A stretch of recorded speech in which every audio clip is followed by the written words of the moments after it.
এই দাঁড়া, বিয়ে করে লালি অথচ আমগো একবার জানাইলো না। কি রে হাউয়ার পোলা, তুই না করলি এলাকায় বড় করে বক্স টক খাই না, ডিজে মিজে কইরা বড় করে বিয়ার অনুষ্ঠান করবি? তাহলে হঠাৎ চোরের মতো মসজিদে যা বিয়ে করে লালি, জানলামও না। আরে না রে ভাই, চোরের মতো বিয়া করবো কেন? আসলে শেষ মুহূর্তে বক্স ডিজে মিজে এগুলো আমার মনে টানে নেই, তাই মসজিদে গিয়া সুন্নতি তরিকা বিয়াটা কইরা নিছি। সুন্নতের বাহানা দিস না, আমরা কি খবর রাখি না? শুনলাম তুমি গরিব করে মায় নাকি বিয়া করছস। তো যৌতুকে কি পাইছস রে, আমরা একটু শুনি। আর যৌতুক আর কি দিব? হ্যাঁ, কি দেওয়ার কোনো ক্ষমতা আছে? গরিব করে মেয়া বিয়ে করছে, হয়তো প্লাস্টিকের বদ না, নয়তো ডিম।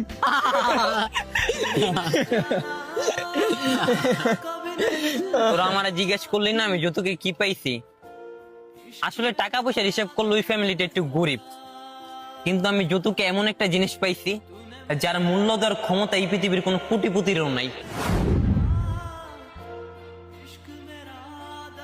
একটা বাবা যে তার জীবনে সবচেয়ে বেশি যত্ন করে তার আদরের মেয়েটারে বড় করছে, তার এই জীবনের সবচেয়ে বড় দামি সম্পদটা আমার উপরে বিশ্বাস করে আমার হাতে তুলে দিছে। একটা ভাই তার নিজের কলিজার টুকরা বোনকে আমার কাছে পাঠিয়ে দিছে। যেই মা দুনিয়ার সকল কিছু বিলিয়ে দিতে পারে কিন্তু নিজের সন্তানকে নিজের বুকের ভিতরে আগলে রাখে, সেই মা তার প্রিয় সন্তানকে, নিজের ঘরের রাজকন্যাকে আমার ঘরে পাঠিয়ে দিছে।